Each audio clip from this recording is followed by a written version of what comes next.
Your host for today's show is B. Alan Bourgeois. Howdy, and welcome to this episode of the Texas Authors TV podcast. Today I have Karlyle Tomms with me.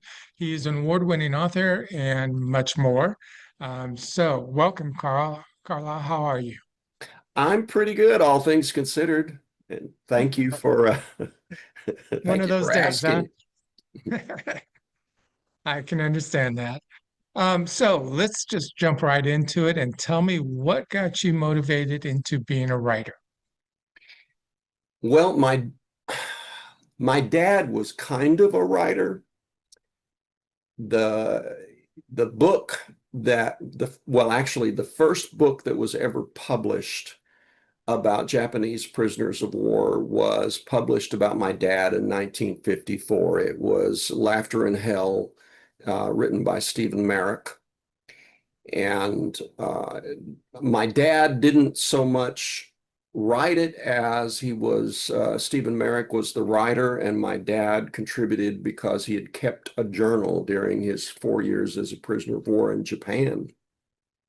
So I always had his book and I had that inspiration to write. And then somewhere around the sixth grade, I began to write, and I've been doing it in one form or another ever since. Now, you grew up pretty much in Middle America, which also includes usually a very tight Christian-based background. Is that accurate to say? Yes, yeah, it was the Okay. very middle of America. I think if you threw a dart to the center of America, you would probably find the Ozarks. All right.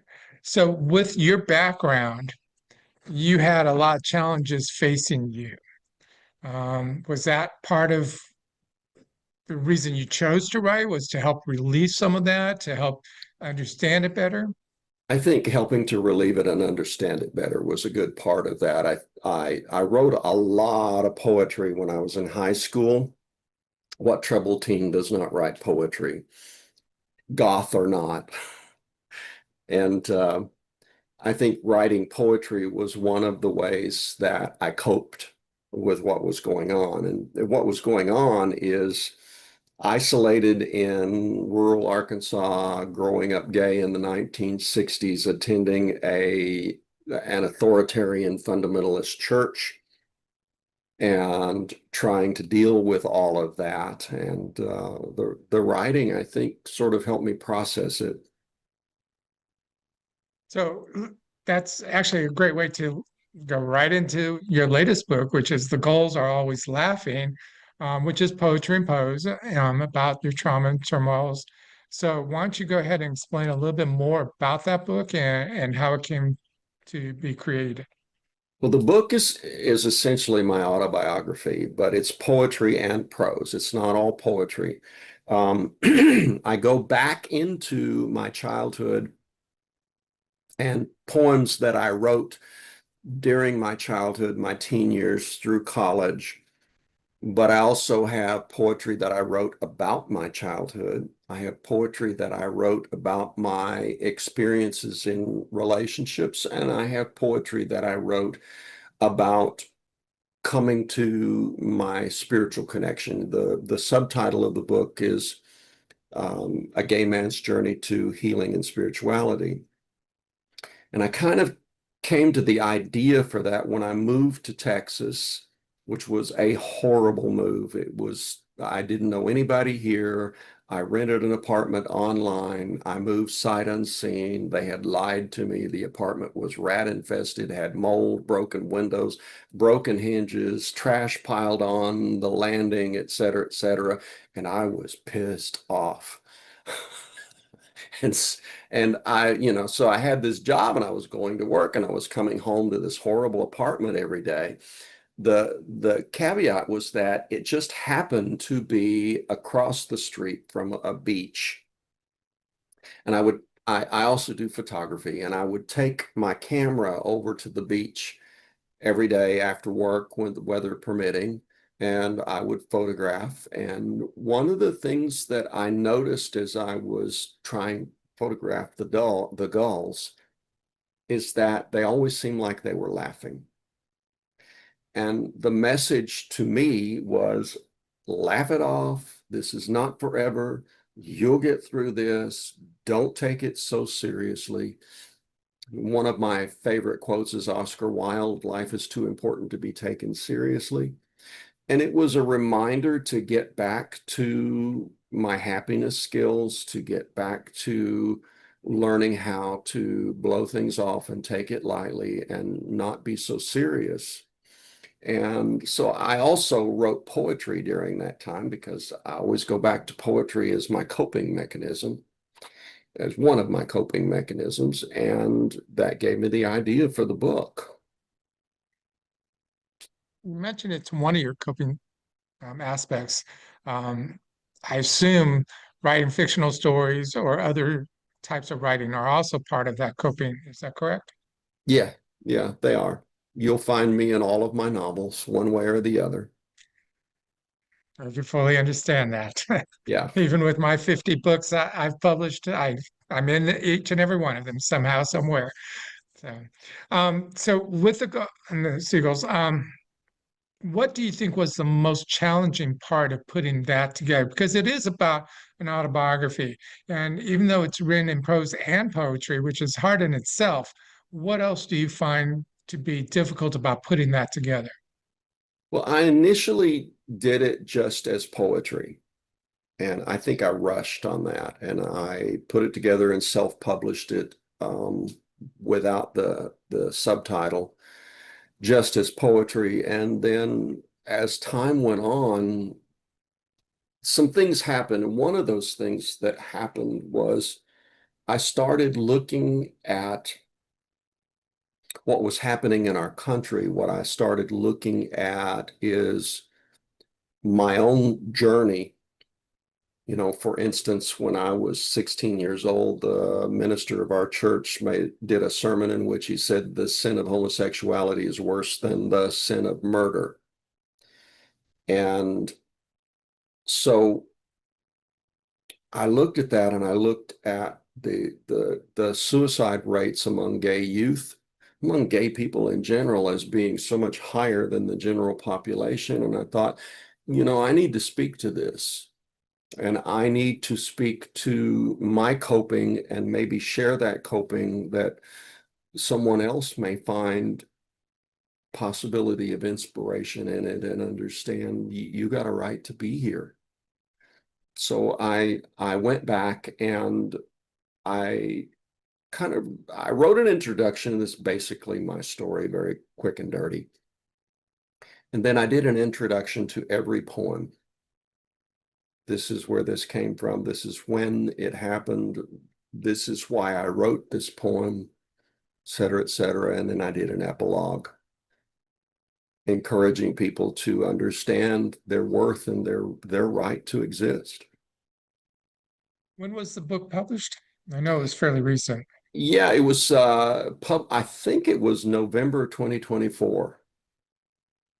So I'm curious because since then, we've got a new president who has, for the most part, shown to be anti-gay. Do you find yourself needing to go back and add things to it or address the book in any respect to how things are now versus back in November, which is only a few months difference? Yeah, I don't think I need to add things to it. You know, I think I went through what a lot of gay people go through, a lot of LGBTQ, the T being transgender in general went through, is that when they said this man was elected president, I had some fear. I had some fear about what's going to happen to me. Is my marriage going to be annulled by the government? Am I going to have to go back to things the way they were in the 1980s during the AIDS crisis? And I had some fear, and I kind of have this attitude of damn the torpedoes, full speed ahead. And I decided that's still my attitude. I went through a huge upheaval in 1997, and that's a very long story, but essentially I lost everything and had to start over at 42 years old. And there was a song playing on the radio at that time. I get knocked down, but I get up again. Ain't nothing gonna keep me down. And I adapted that as that's my theme song. And so I kind of looked at this as I'm going to speak my piece regardless. I'm going to speak my piece regardless of politics. I'm going to say what I need to say. I'm going to affirm to everybody that you're as deserving as anybody else and you have a right to be here. And this is a perfect moment for us to go ahead and stop and let our sponsors do their thing, and we'll be right back.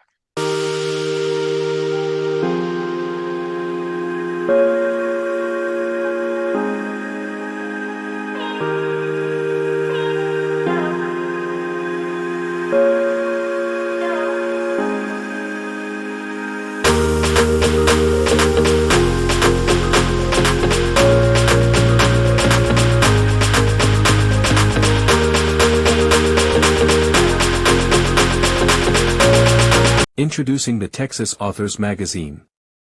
Discover our author spotlights, writing strategies, market insights, and news from our vibrant Texas literary scene.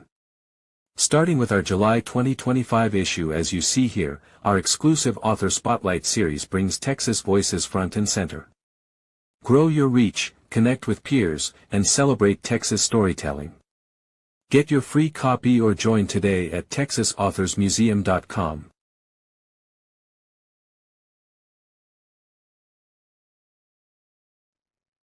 Howdy, and welcome back to Texas Authors TV podcast. I have with me Karlyle Tomms. We were talking about his latest book, which we're now going to go into his other three books in the short period of time we have left. So, Karlyle, you have written one that has a very interesting name. It's called Sunrise Over the Pumpkin Patch. So, there's a lot to be unpacked there. So, I'll let you explain what the book's about. Well, the book it's a family saga. It is about this promiscuous, rebellious girl in the 1960s and her horrible relationship with her mother that well, she doesn't really attempt to reconcile it. She sort of accidentally reconciles it. And she meets an ugly hippie who whisks her away to the summer of love in 1967 and gets her into drugs and other things. And she ends up pregnant with a biracial child and comes back to deal with how the family is going to deal with that, and also her own feelings during the civil rights movement. Dr. Martin Luther King ended up being assassinated right after her child was born, which struck her that, here is my baby, my child is interracial and biracial. And then how do I deal with this? And how do I deal with my own family and their attitudes about it? So it's pretty much a book about the 1960s and a book about what people were going through during that time and kind of how they dealt with it. It's a very specific story about this one particular family and their experience of all of the political upheaval that was going on in the 60s. Okay, I've got to ask, was somebody in your family going through that at that period of time, and that's the motivation, or what specifically was the motivation to write?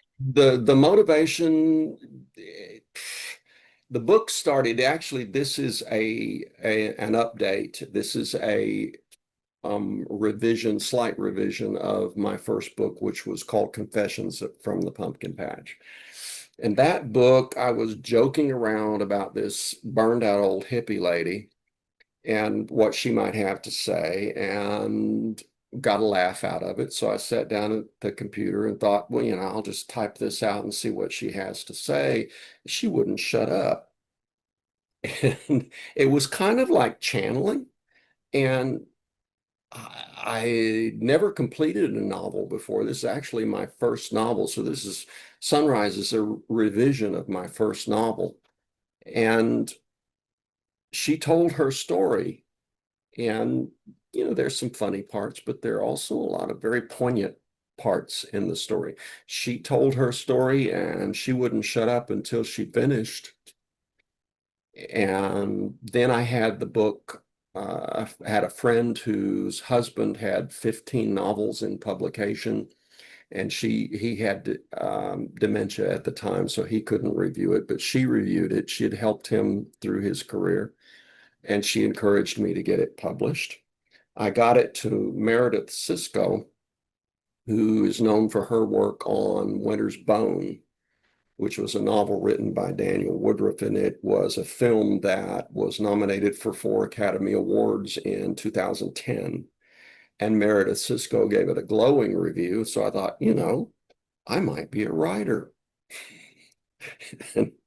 and that's where the book came from. I don't know that I specifically intended anything about it initially. It was just that it just came out of my head. I learned that if I write from first person, the novel just flows. If I try to write from third person, then I get stuck. We all have our little quirks in our writing. Yeah. Um, we're halfway through this segment, so I want to go ahead and move on to the other book. It's called The Calling Dream. Now, you have a redhead woman in this one, so why don't you tell us a bit about this story? Well,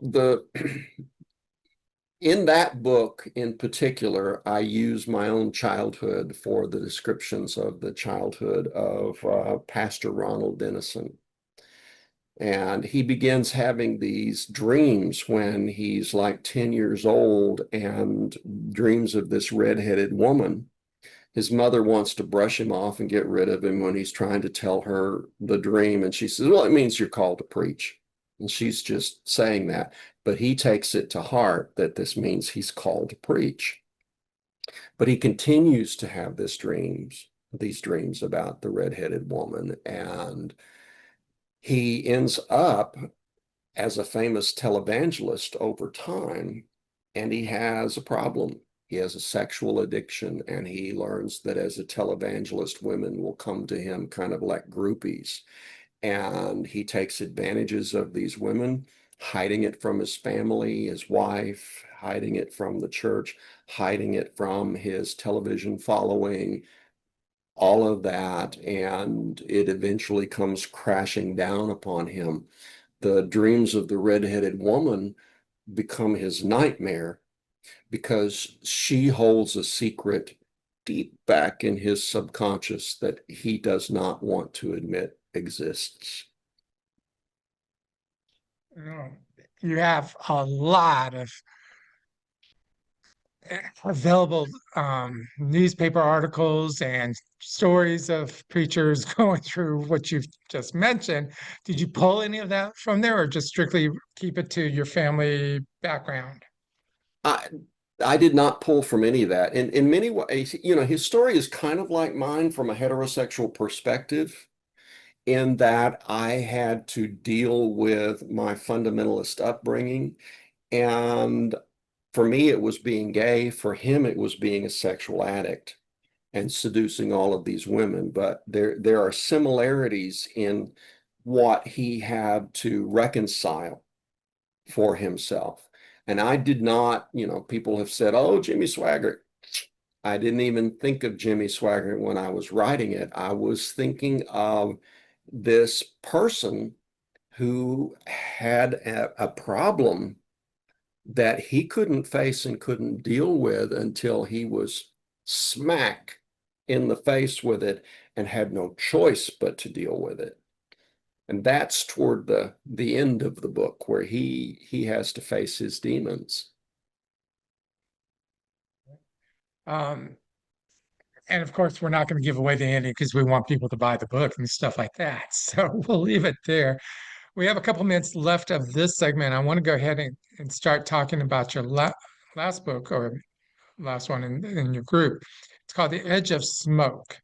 So why don't you give a brief outline of what that one is, and then we'll continue the conversation after the break.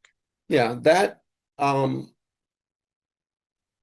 the first line of that book came to me while I was making Christmas candy somewhere around 2013 or 14. And I stopped, went to the computer, and wrote basically the first page. Then it took a few more years for that book to unfold, but the book is about a transgender trans female who is growing up in the Pruitt-Igoe slums in St. Louis in the 1960s. She was born in 1960, and in 1970 walks in to find her heroin addicted mother stabbed to death, gets placed into foster care, separated from everyone that she loves, and then kind of has to go from there in terms of figuring her life out. That's pretty heavy to, one, see your mother stabbed to death, but two, dealing with the aspect that her mother was an addict. And then she's got to deal with herself because she's so young and trying to figure out who she is and stuff. So there's a lot more that we can talk about. So let's take a break, let our sponsors do their thing. We'll be right back. Who will win the 2026 Best of Texas Books Awards? Texas Authors Museum 15th Annual Book Contest, now open. Celebrating books published between December 15, 2024 and December 1st, 2025, in every genre. Submit your cover and PDF via email to texasauthors@outlook.com. We will invoice you for the $50 entry fee. Learn more at texasauthors.museum.com. Welcome to the heart of Texas storytelling, where history, culture, and creativity come alive. Welcome to the Texas Authors Museum and Institute of History. At Tommy, we don't just celebrate books, we celebrate the people behind them. From the timeless classics to today's fresh new voices, we honor the authors who shape our great state's identity. Join us at the Lone Star Festival, where readers and writers come together. Trust in Read Safe Ratings, your guide to family-friendly reads, and discover new literary treasures through Texas Authors Press, our publishing arm championing local talent. Our mission? To preserve Texas literary history and inspire the next generation of storytellers. Our goal? To build a lasting legacy where every author is valued and every story is heard. Be part of the journey. Be part of the future. Texas Authors, Museum and Institute of History, where every story matters. America has 250 years of stories, but the next chapter? That's yours to write. Introducing Voices of America. Your voice, your story. What does America mean to you? Submit your story. Shape the next 250 years. Enter now at AmericanShortStories.org.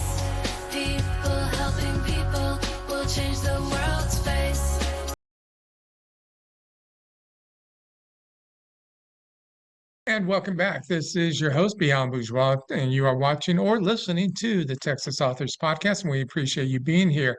So today we are talking with Karlyle Tomms about all of his books. He's got a wide range. We just finished off with The Edge of Smoke, but we're going to talk briefly about it before we move on. First off, I understand that you were able to take Edge of Smoke and put it into a screenplay. Is that correct?